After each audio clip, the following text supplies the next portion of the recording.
Well, hello there, and welcome to Mission Unstoppable. And today we're diving into a conversation that many families are searching for, but don't always get a clear answer on. When it comes to neurological challenges like autism, parents are often told to manage, adapt, and cope. But what if there are additional ways to support the body, ways that focus on helping it function and regulate and perform at its best? My guest today is Dr. Jeffrey Knight. He is a chiropractic certified natural health practitioner and host of the World of Autism podcast. And with over a decade of experience, he works with families to explore how factors like inflammation, gut health, and environmental stressors may impact behavior and overall well being. Dr. Knight believes that the body has an incredible ability to heal and regulate itself when given the right support. And today we're going to explore exactly what that really means and what's possible and what families need to understand as they navigate this journey. So, welcome, Dr. Knight, to Mission Unstoppable. Thank you so much. It's an honor to be here with you. I appreciate this opportunity. It's good to be with you, Frankie. Thank you so much, Jeffrey. So, you're a dad of six, which is a full I life am. all of its own. Yes, it is. So, I'm curious, did the journey into working with children on the spectrum come from something personal, or was it something that you encountered professionally first? It was a combination of both. I have two stepsisters that have sons on the autism spectrum. I grew up in a home where my mother, in our church group, we she was assigned the opportunity to serve with a special needs group for young teenagers and young adults. And she would bring me and my siblings along to the Halloween parties, to the Christmas parties. I remember interacting with individuals that had special needs at a young age.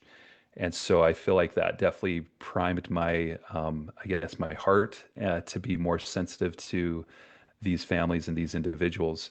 And then ultimately, I would say that the easy answer is just felt impressed. God put it on my heart to say, hey, these families need help, they need support, and it was ultimately, I guess you could say, what pushed me to move forward and to take on the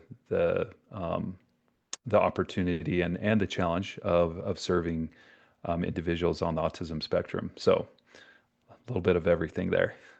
Well, you started at working with sport injuries, right? Yes. Which is a very different lane. So, Yes. how did you go from treating physical performance and injury to neurological challenges like autism? Yeah.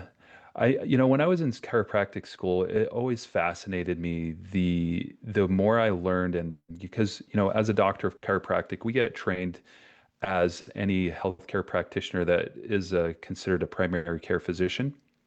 So we learn how to listen to the heart. We learn how to look into the eyes and the ears, and we learn how to know when to refer out to other practitioners. So we get the physiology, we get the biochemistry, we get everything you can think of that any medical doctor or doctor of osteopathy would get when it comes to their training.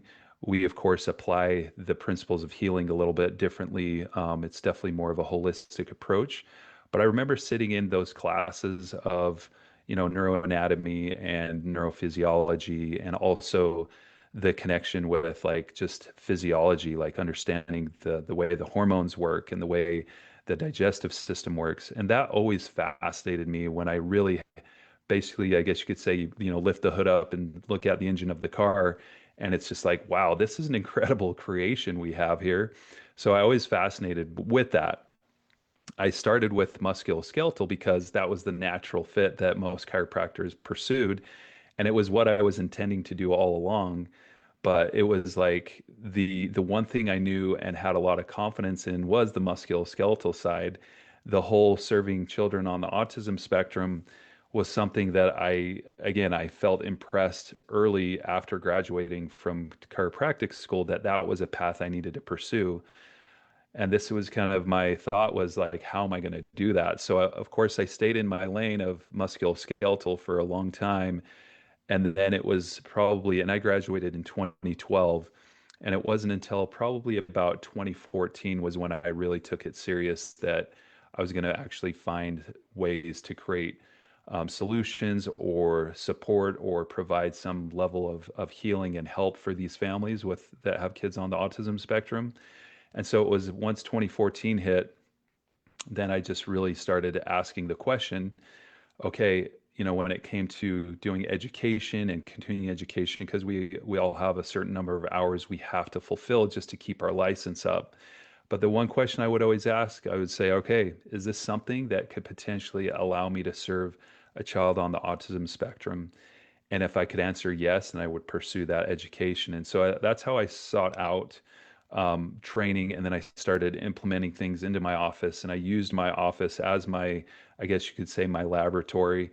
And of course, even with my regular patients, a lot of these principles apply to them because the human body is going to be the same for you or for anyone else out there. Of course, there's going to be some different variations and some different roadblocks that we have to navigate, but ultimately the principles of healing are universal. And so then I would implement these things to my regular everyday type of patient. That led to more and more people coming in for some of those types of services, such as like gut health and detoxification and getting rid of parasites and other things like that. And then I incorporated other techniques that could also be powerful for the nervous system. And so we saw how well these were working, with the everyday person. And I knew that the autism piece was ultimately my big goal of wanting to help more of those individuals. And so I started, trickling in more of those types of people over time. And then got to a point where I was doing a lot more with that to where it's just evolved into what it is now. So, Well, if you ever want to make a lot of money, you can figure out how to stop or regulate temperature for women because we never have it right. good point for sure. I've heard that as well. The hot flashes can be brutal from what I'm Forever, learning. and they go Yes. on forever. The temperature's never right. Yes. Okay, but you're very clear that you don't cure autism, but you talk about Yes. helping the body regulate and heal at a cellular level. So, what exactly is changing in the body, and what does that look like in real life for a child and their family? Sure. So I think the big thing there is understanding the imbalances that are present, understanding kind of the lay of the land when it comes to a child on the autism spectrum. The cellular inflammation that is present, it's usually introduced from a number of things that could be actually triggering this cascade of events that led to this child to be on the spectrum. I would say a large majority of the families that I speak with, there is some environmental factor, meaning something from outside that influence their body in a negative way. So it creates this reaction, and the body's responding in a pretty intense way where it really increases this amount of inflammation at a cellular but also neurological level. And so what we have to do is we have to find ways to help give the body tools to feel confident, to feel supported, and to feel calm in a sense to be able to move forward with creating some of these changes. So we do a lot of different things to also support detoxification pathways in the body because a lot of the things that we've learned that are creating a huge stress on these children is a couple things. Number one, they already oftentimes are having struggles or challenges with naturally processing and detoxifying different chemicals, toxins, substances, including like infections. So we have to find tools that can actually help that part of the body operate more ideally.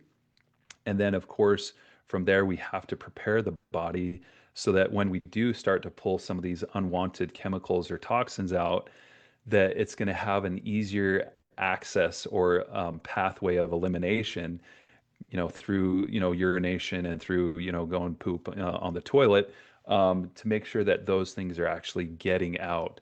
So it's definitely a system of understanding, again, the physiology, understanding the key roles of the organs and glands of the body, making sure we're supporting those key organs and glands that do help with detoxification, and then giving the body the tools that it needs to help start to eliminate these things that are causing stress on the nervous system and the immune system in general. And so it's a process with Right. time, and it's definitely something with these steps that we start to see some of these good changes take place. It sounds like what you're saying, though, is that they're not born with the condition.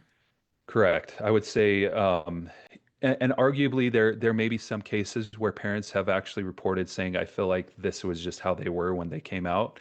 And so I think there are some unique connections there that we've learned. There's been some really interesting research done that has allowed us to see how the whole concept of a lot of people will say, you know, some people argue that genetics are the reason for this.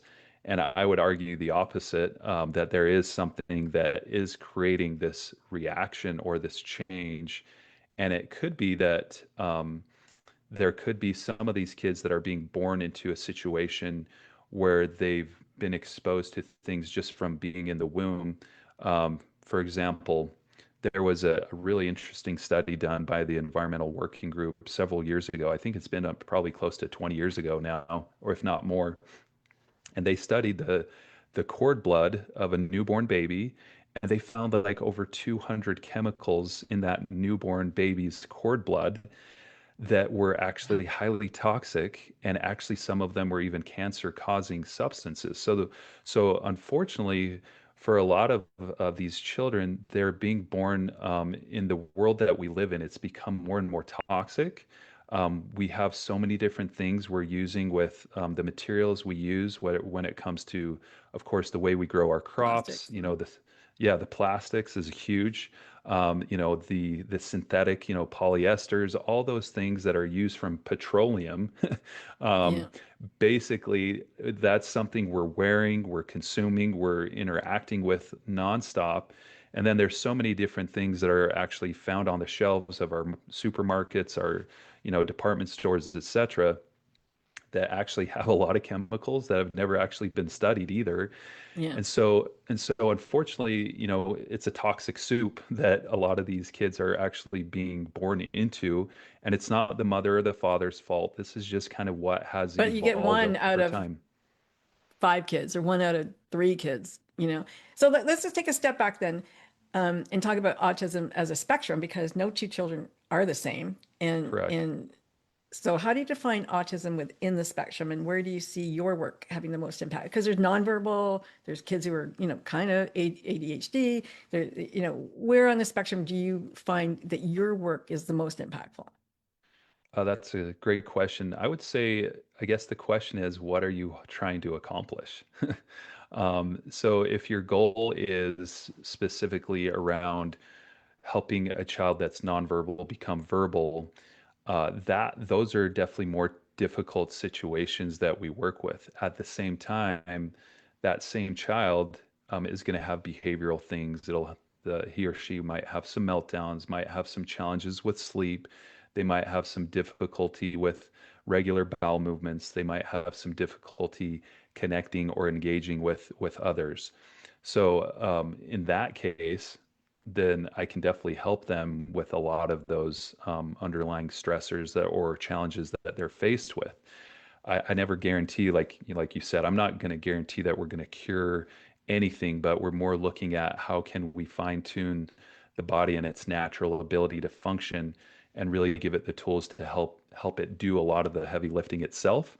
It's that's the key. So when it comes to success, again, it depends on what your goals are and what you're trying to accomplish. If the goal is primarily being able to take a child that's nonverbal to verbal, unfortunately, I can't say with confidence that we can do that with every kid.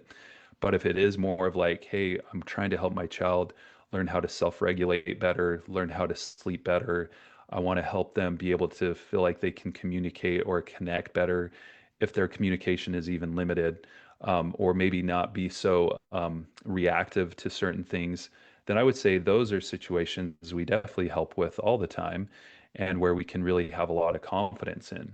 So that, in a sense, allows us to serve a lot of the spectrum in general. But again, if your number one goal is speech, I can't guarantee that one.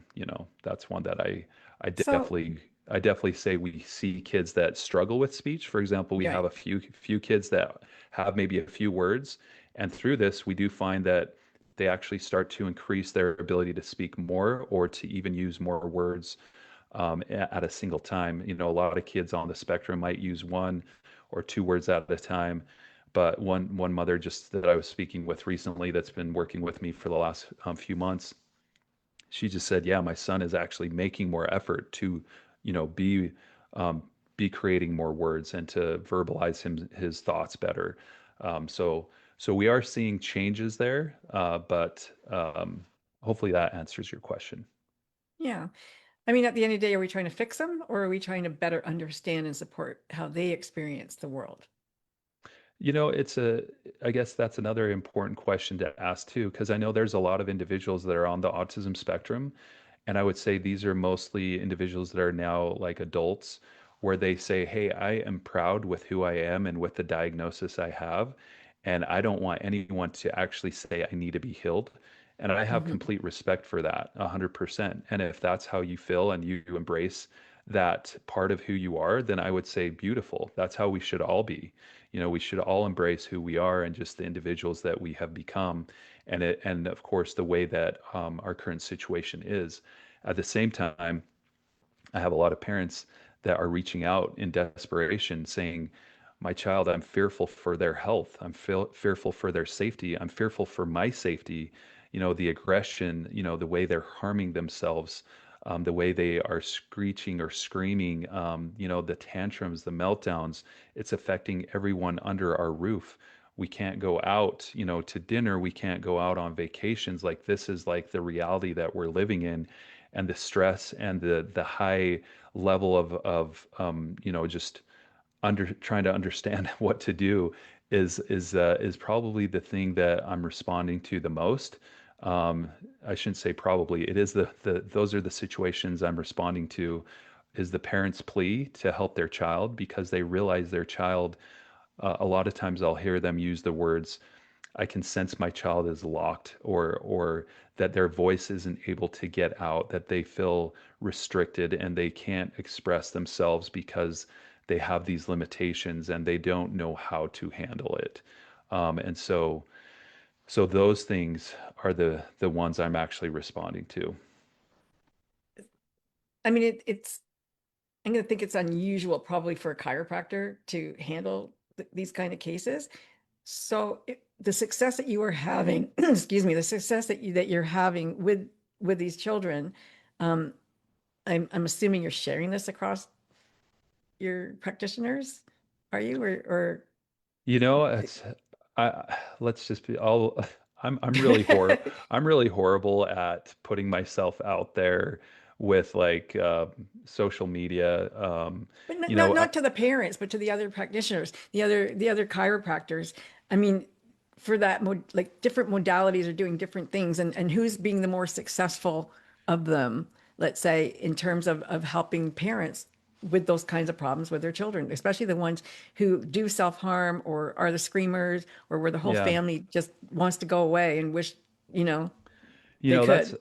I love that you're bringing this up because this is an area that I definitely know I can and should be reaching out to more of my colleagues, because I know there's several of them out there that are actually doing really good work with the chiropractic adjustments. For example, that's one of the tools that I actually have seen where families actually will report to me, and actually just through their experience and even the experience I've had in my own office, because I do have an office here in northern Utah where I've had several patients that have come through and we've done a lot of the hands-on work.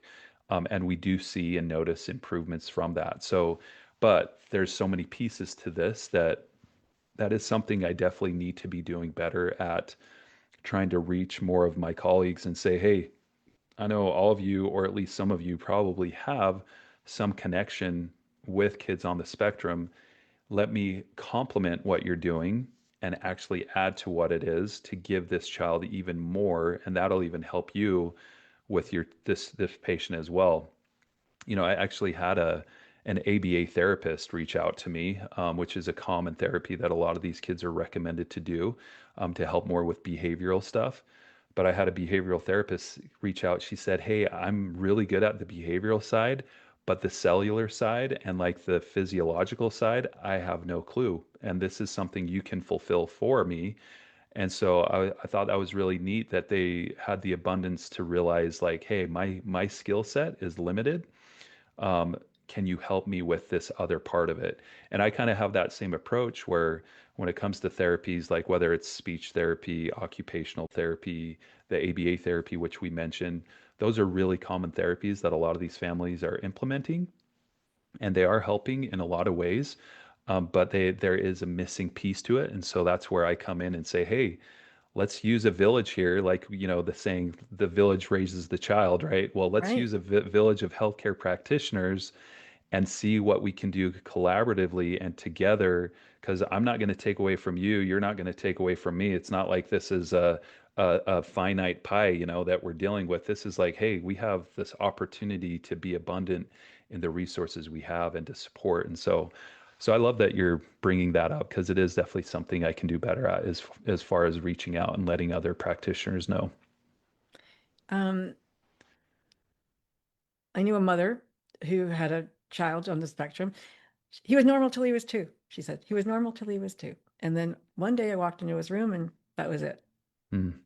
He didn't talk anymore. He didn't converse anymore. He didn't communicate with us anymore. And then he found Disney, and Disney brought him back. The movies brought Oh, him wow. back. So how he could Interesting. communicate with the Hmm. cartoon, the emotion in the cartoon. He could understand that. Hmm. And somehow he started to relate that to his family, Hmm. which is amazing. And then he became verbal again. Wow, I mean, it was that's crazy. incredible. Yeah. Yeah, it's absolutely incredible. Um, Wow. and I have another friend who runs the rhythmic arts program. It's called Trap Online, and he works with a lot of children with, autism and Down syndrome. But there's a lot of neurological, diseases out there that kids have. Cerebral palsy. Have you worked with them? No, that's not an area that I've worked with directly. I mean, I have had one or two patients come through in through my office that have had cerebral palsy, but it's been more of like a supportive type of approach, to helping those kids.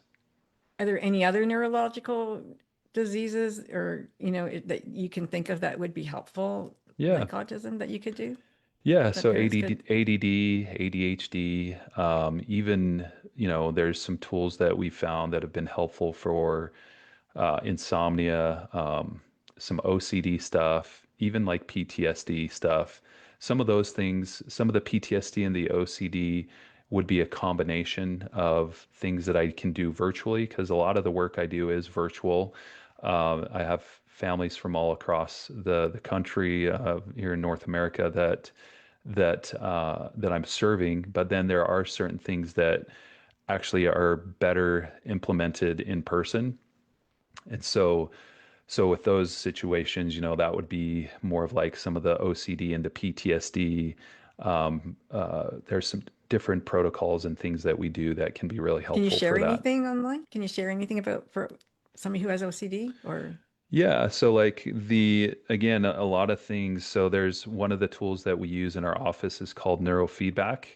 So it's a unique way that will measure actually the brain waves of our brain. And it will actually measure, from different areas and sections of the cranium. So we're looking at the frontal lobes, the occipital lobes, the parietal lobes, the temporal lobes, so all around.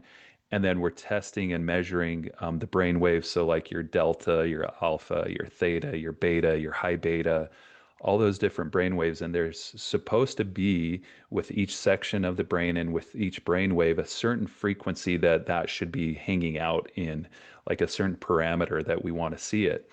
And so we can measure those things, and then based off of looking where the brain waves are at, there's ways we can actually help train the brain. So it's like hiring a personal trainer for the brain to help create some balance and change there, which then can reflect into some of these things like the OCD or PTSD stuff.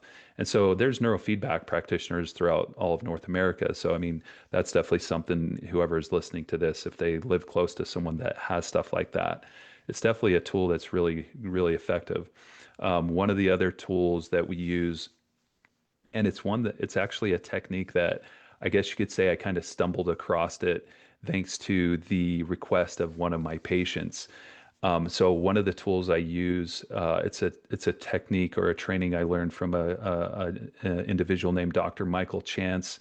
It's called the hypothalamus reset technique, and the hypothalamus is the key gland in our brain that actually regulates, and it'll go back to something you mentioned, temperature. It helps regulate temperature, appetite, hormones.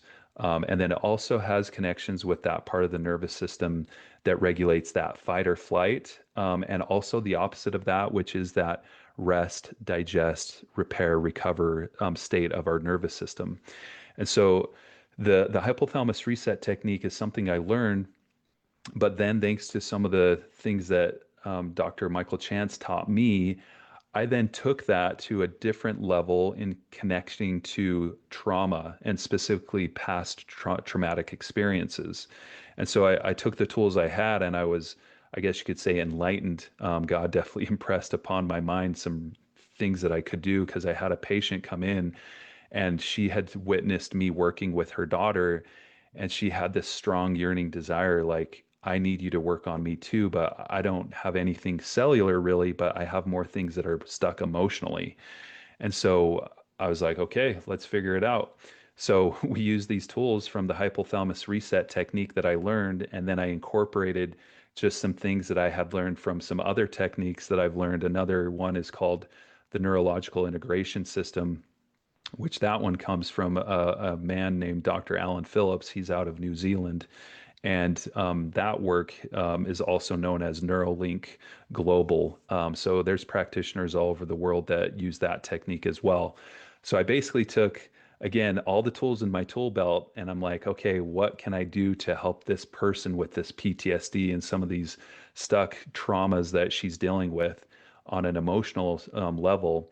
And so we incorporated these tools, and as a result, we've been able to see some pretty powerful changes.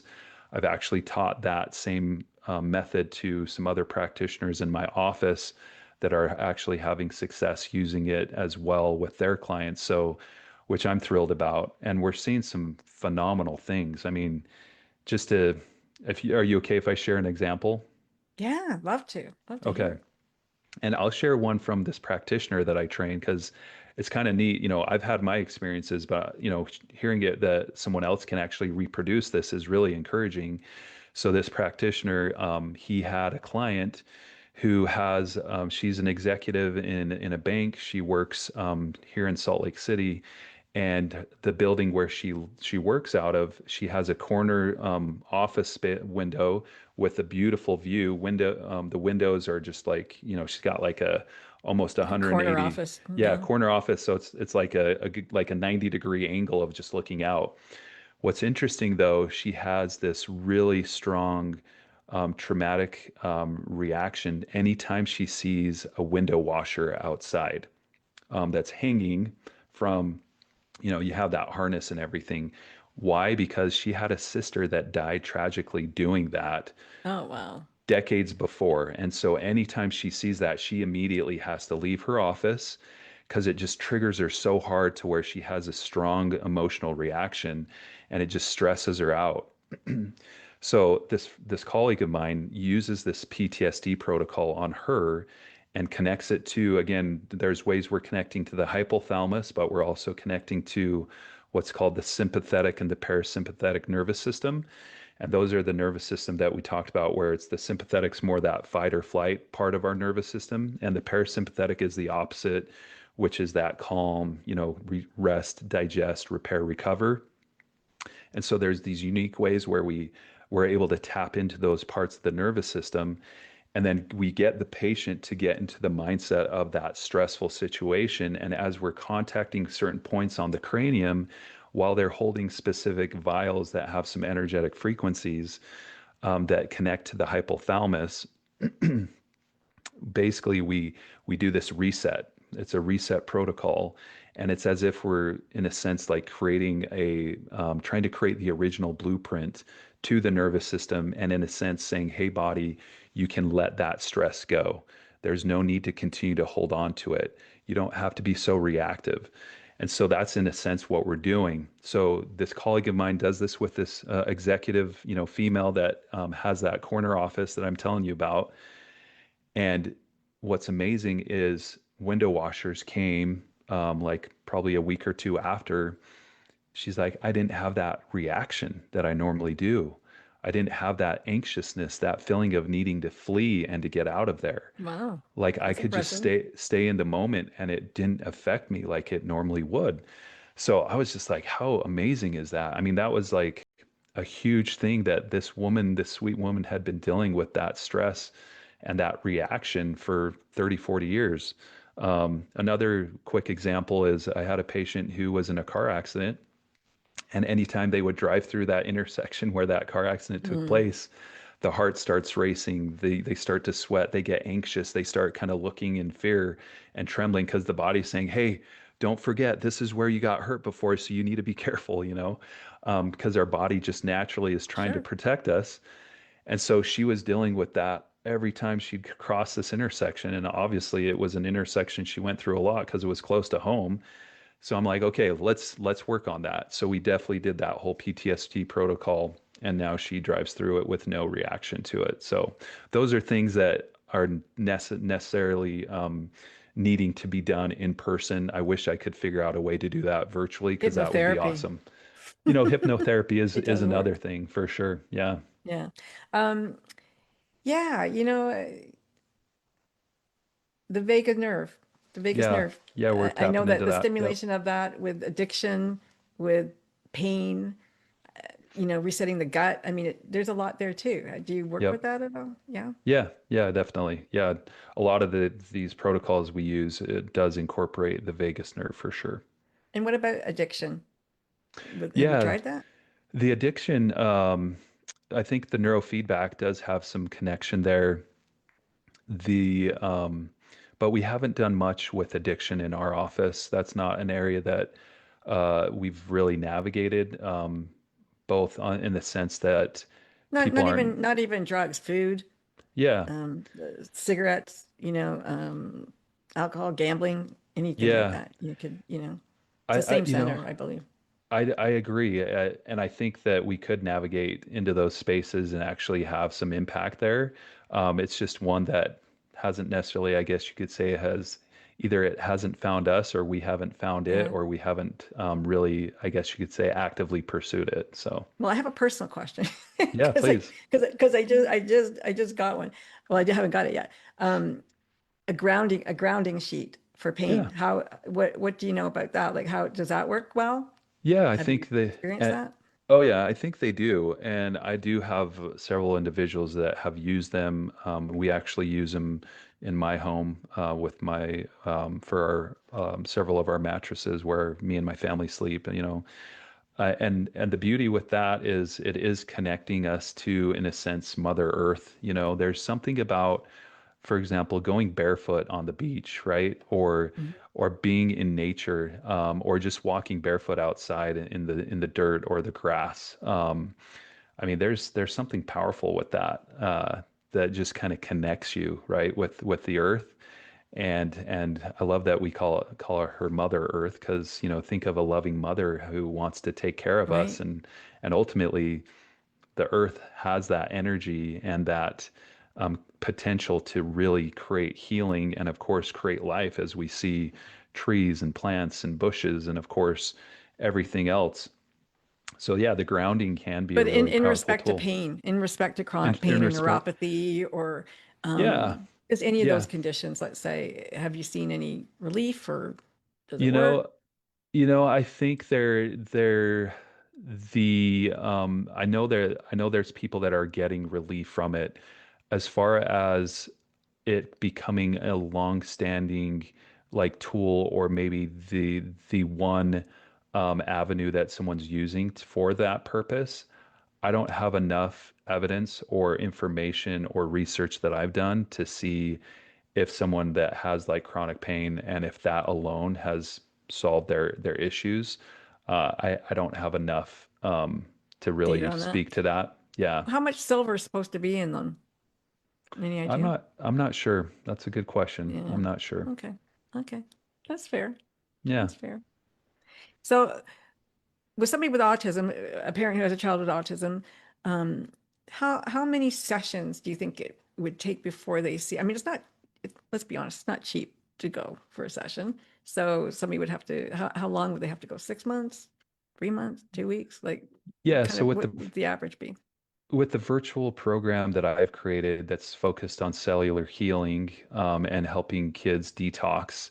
So basically, I'm guiding parents through this, how to do it all. and I'm their support, and they can utilize me through the whole process. So it's not something they have to figure out on their own. So I plan to do in a really effective detox. You do need at least 5 to 6 months, to really do that. And so my programs, that's basically how long these last. Now, does that mean the kid's going to be a-okay, perfect, 100%, changed? That we're going to see a lot of change, and we're going to definitely have confidence that the body's able to eliminate a lot of the toxins, a lot of the chemicals, a lot of heavy metals. We definitely address, some of the underlying infections like parasites, mold, fungus, Lyme's disease even has been something that's shown up quite a bit.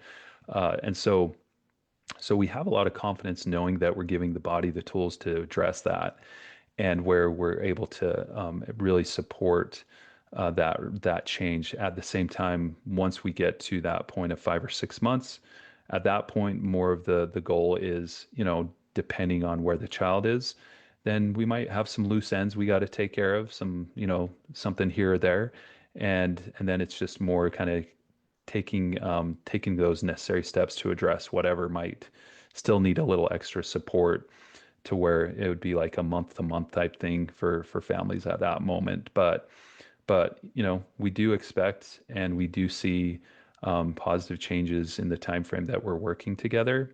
And Okay. then of course I do encourage some of these ancillary services that we've talked about, whether it's chiropractic, whether it's grounding, whether it's neurofeedback. I know there's some families that have found hyperbaric oxygen chambers have been really helpful. And then even, simple things like castor oil packs that can also help with inflammation and help with different things. So there's a lot of different tools that can be complementary. So Okay. That's fair. yeah, The Is this something they have to do for the rest of their life? I mean, you'd think if they're in an environment that is reinfecting them, but only one person in the household is getting it, maybe, I don't know, like, is this something that a parent would do as a once a month after the 6 month period if they seem like they're okay? Or is this something, or it's okay now, your body knows how to do it, you can just go about your business, or they're just really affected more easily by things than other people? What do you sure. think? Yeah, it's going to depend a little bit on a few things. So I would say for the most part, the way I look at these types of um, products and supplements that we're using to help with these changes, I like to call the supplements that I'm using with my patients and my clients, I call them my part-time employees. And then I have a few supplements that I would say are my temp agent workers, which are meant to only be for a short period of time. And then there are some that I would say there's some full-time employees that probably some of these kids are going to need that support ongoing, but they won't need the full package, so to speak. So where it's like, yeah, this one is one that might be just helpful ongoing, similar to how a lot of people are already using like a multivitamin or omega fatty acids, or Sure. maybe they're doing more vitamin C or zinc or something like that. It's like, yeah, there's certain things that you could say are more of a staple that are going to be helpful. And again, knowing with some of these kids, they might just need some ongoing support with like two or three little things. And then it's more like, okay, we probably, just because of the sake of the world that we live in and how toxic it is, yeah, we should probably do some level of a detox once a year, um, over a course of maybe 2 or 3 months at a time. So, I mean, I would say that for you and for me, I would say that to Right. anyone, Yeah. honestly. So, like, I have one patient, she works in the world of, she's a landscape architect. She's exposed to pesticides, herbicides, glyphosate all the time. So we just proactively give her things in connection to that. And then if, for example, say she notices that something's off with this and it's like, oh, we discover it's a parasite. Okay, we'll give you stuff specific to that if it comes up. But we're just proactive with those things that she already knows, like, hey, I'm exposed to this stuff a lot. So what can I do to help minimize that? And it's like, okay, here's your here's something you can do proactively to keep things at bay. Does anything change through adolescence? Like, you start with a child who's 8 or 9, let's say, and then they become a teen, and it's like the hormones are changing, everything's changing for them. Does biologically, there's a lot of changes going on, but for their behavioral, does anything change there for them? Better, Like, worse? yeah, so yeah, I would say there is a yes to that question for sure. The With the hormones changing and with that puberty taking place, definitely that can create some unique challenges sometimes for those kids. And where there really is, sometimes it can be for the worse, depending where that person is at. But at the same time, of course, there's times where, for example, some individuals do seem to improve as they do get older in some situations. I would say I would say in this case, it's more commonly that the puberty and the hormones can be a trigger in a negative way if things aren't already balanced or supported in some way. But that's not that's a pretty common thing, For sure. unfortunately. Yeah, Even if they're okay, it's yeah, still going to be a trigger for something. yeah. Out of all the things that you do treat though, which is, I mean, as we already said, every child is different, but which would you say, this is my last question for you really, which would you say is the easiest to treat or easiest to somebody in a classroom with ADHD, um, for children, let's say? Like, are you asking specifically for just any child in general, Yeah, or yeah, autism? well, autism, I guess, anybody on the spectrum, wherever they are on the spectrum, like what would you consider a fairly easy fix if there is one? Yeah, so I think the some of them will take some patience and persistence, but I would say one of the things that is actually fairly simple, again, if you have the right process in place, is getting rid of like toxic metals and but it takes time. That one can take a while, but with the right tools, that one actually we do see a lot of positive changes there where What about we're able to. chelation therapy? Do you do that with the So I metals? use So I don't do any IV chelation, but we use certain products that actually are designed to bind and, in a sense, I guess you would say, chelate those metals to eliminate. So that's definitely one of those things that we use pretty regularly. I would also say um, leaky gut is one of those that we have some pretty good confidence in helping with that too. And that's a critical piece just because if you have a leaky gut, then that also means you have leaky cellular, A lot of people every, have leaky gut, I think. yeah, So, and it doesn't even like, it's not even an age thing, right? I mean, a correct. lot of people correct that. Yeah. So, how would somebody know that they have that? You know, probably there's a few things, and it's not always going to be a digestive symptom, but typically, if you have, for example, any kind of irritable bowel type stuff, then yeah, there's likely you have some leaky gut issues. If you struggle to properly digest certain things, that can be a big thing. But but basically, if you've been exposed to and consume a lot of foods that are high in like pesticides and herbicides, those are going to trigger a lot of leaky gut issues too. And so the more we can try to eat as close to organic as possible, that means the glyphosate that's in the Roundup, that's not getting sprayed on the crops. And then doing our best to just really abstain from anything that does have that, that will Hmm. help a lot because glyphosate is one of those big problematic triggers that causes a lot of leaky gut issues, but toxins in general can do that as well. So, but yeah, Well, so thank you. I would say a lot of people unfortunately probably have leaky gut and not maybe not even realize they do. Yeah, you get so used to it, right? Yeah, It's just how you are. That's just how I am. Um, why don't you tell folks how to reach you? sure.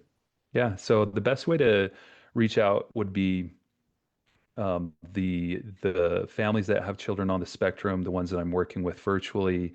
they find me through, it's called healthempoweredfamilies.com. So that's HEALTHEMPOWERED families.com. There is a place where you could put your name and email. You would be able to have access to watching a free training that I have there. If the training resonates with you and if you're interested in receiving or setting up a consultation, you can do that there.